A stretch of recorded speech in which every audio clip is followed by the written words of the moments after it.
रहे हैं, इतना मेहनत कर रहे हैं, नहीं तो हम नहीं करते। अगर ये सब सही रहता ना तो नहीं करते। बात समझ में आ गया?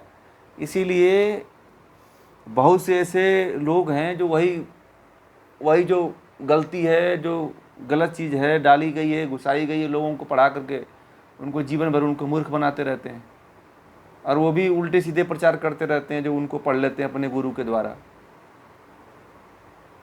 अब मैं तो आप लोगों को जो बताता हूँ ना, गीता पढ़ाया हूँ, दर्शन पढ़ाए हैं, सांख्य पढ़ाए हैं, हठयोग के जितने भी ग्रंथ पढ़ाए हैं, चाहे घृण संहिता से लेकर हठ प्रदीपिका से लेकर के शिव सर्वोदय से लेकर के हठ रत्नावली से लेकर के जितने भी ग्रंथ, सिद्ध सिद्धांत पद्धति, सभी ग्रंथों में मैंने जहाँ जहाँ मिलावट है सबको मैंने कटवाया है। कोई ऐसा ग्रंथ नहीं है जिसमें मिलावट की गई हो और उसको मैंने नहीं हटवाया है। आप और किसी गुरु से पढ़ लीजिएगा, स्कूल में पढ़ लीजिएगा, आपको मिलावट सब पढ़ा देते हैं, कहते हैं कि ये जो बात कह रहे हैं सही है। वह मिलावट को मिलावट मानते भी नहीं है।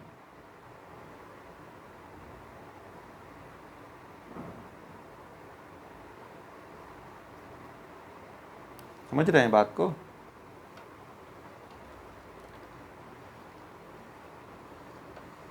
और जीवन में बोर मत हुआ करिए। ये बोर पता नहीं कहां से शब्द आया है।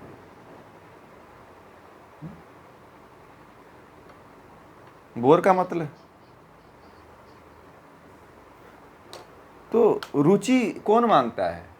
रुचि किसकी चॉइस होती है बताइए? इंद्रियों की। तो इंद्रियों को भोजन क्यों डाल रहे हो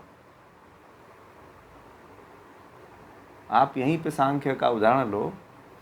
मैं कहता हूं कि प्रकृति से छूटो, आप हो कि प्रकृति को पकड़े हुए हो। कैसे प्रयोग करोगे बताइए? जो रुचि है वह तो इंद्रियों के विषय है कि नहीं है? आप रुचि के पीछे भागेंगे, चॉइस के पीछे भागेंगे तो थोड़ी परमात्मा तक पहुंच पाएंगे। आप जब ज्ञान की प्राप्ति में चॉइस ढूंढ रहे हैं, इसमें कैसी चॉइस हो सकती है? भोग में न चॉइस देखी जाती है, ज्ञान में भोग थोड़ी होता है। समझ में आ गया? रुचि या रुचिकर तो किसके लिए होता है? रुचि और अरुचि जो है इंद्रियों के द्वारा जब विषयों का भोग किया जाता है, जब विषयों को भोगा जाता है, तो वहां पे रुचि और अरुचिकर को देखा जाता है। ये शब्द जो है आयातित शब्द कहे जाते हैं। पता है आप लोग कितने आयातित शब्द बोलते हो जो विदेशों से आए हुए हैं? बोर, इरिटेट, और बताइए क्या क्या शब्द हैं?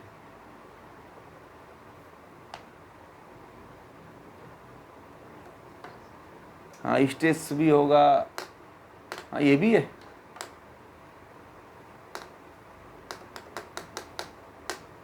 लेंदी, पता नहीं और भी क्या क्या शब्द। तो कुछ ऐसे शब्द हैं जो आयातित शब्द हैं, इनकी गहराई में उतरना चाहिए हमें। और आप जब सांख्य जब दर्शन पढ़ लिया व्यक्ति ने, तो फिर इंद्रियों की और विषयों की बात करता ही नहीं है। फिर कहता है अरे छूटो भैया इससे, जल्दी अपना पाला छुड़ाओ।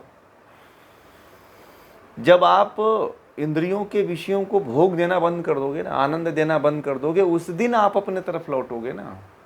आप अभी तक तो आप उन्हीं की सेवा कर रहे हो। अभी तक तो आप अपने इंद्रियों की ही सेवा कर रहे हो। ठीक है?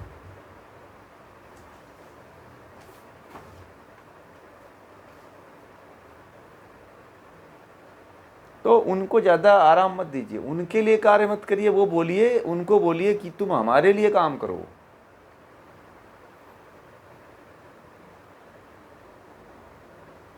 और हर चीज़ अपने अनुकूल जब हो जाए ना, तब तो विषय आनंद, विषय इंद्रियां तृप्त होती हैं, इंद्रियां अतृप्त बनी रहती हैं। इसलिए इंद्रियों की कभी मत मानिए।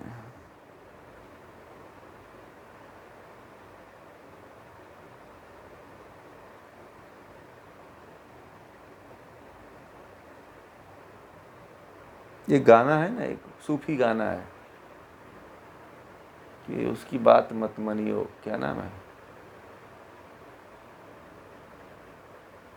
सूफी गाना जो सुनते होंगे ना उनको याद होगा। मुझे याद था परंतु अभी समझ याद नहीं आ रहा है, नहीं तो बताता। तो विषयों के और इंद्रियों के को कभी रुचि मत दीजिए। रुचि अगर इनको देने लगे तो आप बहुत ऊंचाइयों को नहीं छू पाएंगे, और जिस रास्ते पे चल रहे हैं उस रास्ते पे तो चल ही नहीं पाएंगे। सांख्य का मार्ग बड़ा कठिन है। सांख्य कहता है कि तुम जिसको भोग कर रहे हो ना, इसी से तो छूटना है। और ये तो बार बार भोग मांगती है, जितना भोगोगे ना उतना मांगती है। जितना आप रिलैक्स मांगो देखो उतना ही रिलैक्स मांगती है। आप इंद्रियों को सुख देने लगो तो और सुख मांगती है।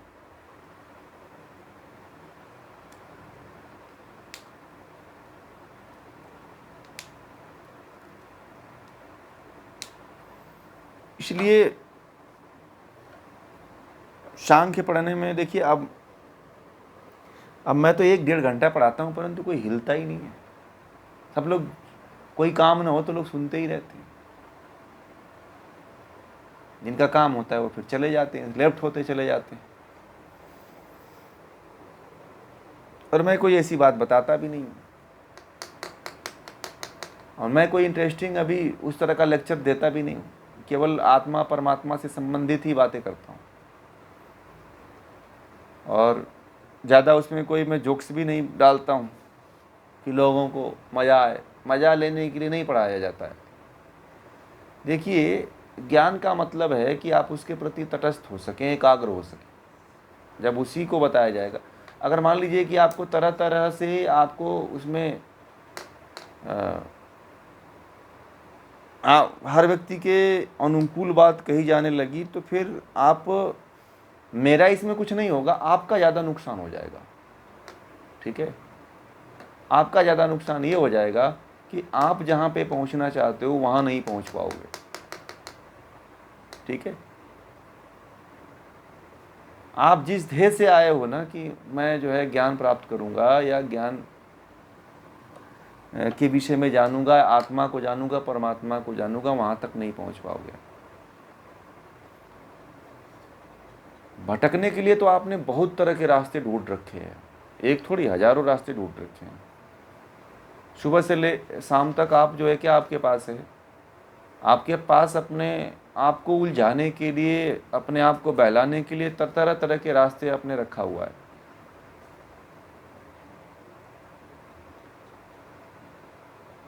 समझ रहे हैं? तो ये देखिए ना कि जो इंद्रियां हैं अपना काम हमसे कैसे करवा लेती हैं। करवाती हैं कि नहीं करवाती हैं, बताइए। इंद्रियां अपना हर काम हमसे करवा लेती हैं, परंतु जब हमारा कार्य होता है तो नहीं करती हैं। तब उस समय बोर होता है, थकान होती है, नींद आती है, मन नहीं करता है, ऐसा होता है। इंद्रियां बड़े ही बहुत स्वार्थी हैं।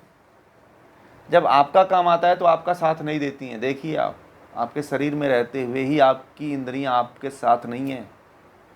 बहुत बड़ा धोखा। आप कहते हो कि हमारे पड़ोस वाला, हमारा पति धोखा देता है। नहीं, सबसे बड़े धोखेबाज कौन है?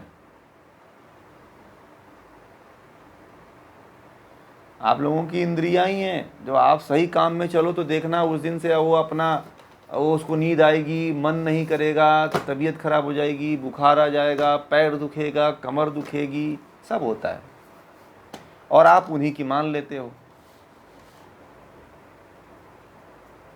ठीक है, और इंद्रियां जब सक्रिय होती हैं, जब वो जब पूछ करती हैं तो सब आत्मा मन बुद्धि सब लग जाती हैं उसका काम करने में। करो करो, चोरी करो, पाप करो, फलाना करो, ढिकाना करो, सब करवाती हैं।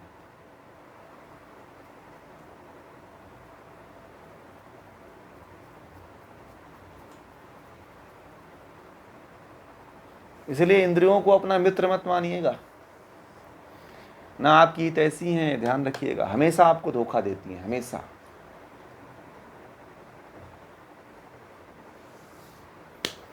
एक स्त्री जो है अपने पति को कह रही थी कि तुम मुझे बड़ा धोखा देते हो। कहा कि ठीक है, मैं कुछ दिन के लिए चला जाता हूँ। तो चला गया। तो पत्नी जो है घर में अकेले पड़ गई। फिर वह अपनी वृत्तियों के पीछे भागने लगी और गलत संगति में फंस गई। पति आया, कहा कि अब तो काफ़ी अच्छा होगा, मैं नहीं रहा अब तुमको। तो पत्नी जो है दूसरे लतों में लग गई थी। उसको लगा कि यही था तो हमें परेशानी थी। इसके जाने के बाद तो और उसे गंदी लत लग गई और वह नरक में गिरने लगी। अब उसको बाद में आभास हुआ, जब उसका पति ने उसका साथ छोड़ दिया, तब उसे समझ में आ गया कि मैं अपने इंद्रियों के भोग के लिए अपने पति को अपने से अलग की और इंद्रियां ने मुझे ही बर्बाद कर दिया। ठीक है। तो जिस स्वार्थ के लिए आप दूसरे को अलग करते हो ना, हो सकता है कि इंद्रियां उनके कारण थोड़ा अनुशासन में रहती थी, और जिनको आप दूर करते हो उनके दूर हटते ही इंद्रियां अपना कार्य शुरू कर देती हैं। आप ये मत समझना कि ये आपकी बहुत बड़ी मित्र है, ऐसी हैं, आपसे गलत कार्य करवा देती हैं। आप गलत संगतियों में फंस जाते हो, गलत कार्य करने लगते हो, आप हर कार्य करने लगते हो।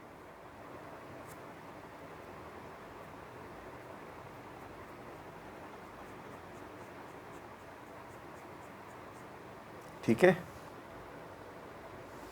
ये सारी बातें हैं, इनको ध्यान रखिएगा अपने जीवन में, और हर एक छोटी से बड़ी जो बुराई है अपने अंदर की, जो समस्या है, ज्ञान प्राप्त करने के बाद उसको छोड़ते रहिए और आगे बढ़ते रहिए। जीवन जीने का तरीका यही है। ठीक है। तो एक बार हम लोग ओम का उच्चारण करेंगे।